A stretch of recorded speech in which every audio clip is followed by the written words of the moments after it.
It is on. The road to space has never been this exciting.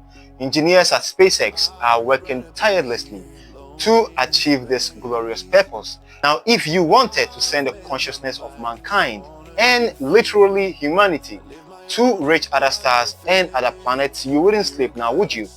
Incredible and hardworking engineers at SpaceX are working effortlessly day and night to make this vision a reality. Before we get to the space goodness, if you haven't subscribed to the channel already, kindly do so, because I drop 2 new videos each week, and trust me, you do not want to miss any of them. Ship 34 left the build site and headed straight for Mars to undergo its test campaign, and excellently it got its static fire done. And I gotta say, this was one of the most beautiful static fires I have ever seen during the course of this program's test campaign. It was almost a 60 seconds of hot fire, and I gotta say, it was exciting to watch. The whole night lit up with this incredible ship roaring and coming to life. SpaceX are building these ships faster than I can even spell my name, and it is quite a bit scary. Ship 36 was also seen leaving the Star Factory and headed straight to the Mega Bay for further stacking. At this rate, how these guys are building these ships, 1,000 starships or maybe 500 starships per year, it's quite feasible, because how these guys are printing these ships out is quite fascinating. When the Star Factory is in full production, we might see a fleet of these ships ready in line for their test campaign. We take a close look at Ship 36, we can see it is having its catch pins fitted onto it. I gotta say, this brings me so much joy. To actually, having the feeling of a ship catch attempt is actually quite mind-blowing. I can't wait to see a ship come down from the skies and perform the maneuvers that the booster does. I think it is going to be quite amazing. And Ship 32 has also been grounded by SpaceX engineers, and they are literally tearing the ship apart. It kind of pains me a bit. This ship had a lot of potential, but it has to go away for much more upgraded versions of the ship to take the spotlight. Booster 17's aft section was also seen dancing in front of Mega Bay 1. It went in, came back, and had a little fun time with the crew, and they took a little pictures with it, and it went back into Mega Bay 1 for further upgrades. More sections of B-17 was also seen entering the high bay. At this point, how these boosters are being stacked, it is incredible. We are going to have more ships and more boosters in no time lined up. If only Part B will be ready enough to have some boosters come there for some static fires. Right here in this frame, we can see sections of Ship 32 which are getting scrapped, Ship 34, and also Ship 35, which are all getting ready and prepped for their test campaign. Ship 37's nose cone has also been spotted receiving its tiles. Firefly Aerospace is going to the moon. How crazy is this? Why is it so hard for people to understand our orbit? Because they're not rocket scientists.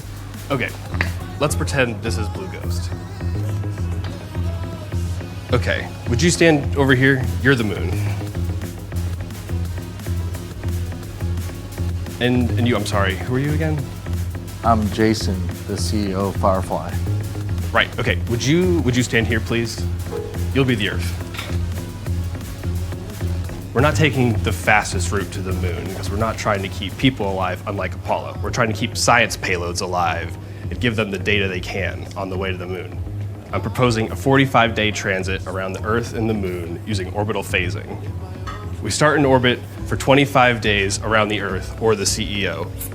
We perform a few burns to change the duration of each orbit on the way to the moon. That way, no matter what day we launch in our 1-week launch window, we still have some flexibility to be in the right spot to do our critical burn to get to the moon.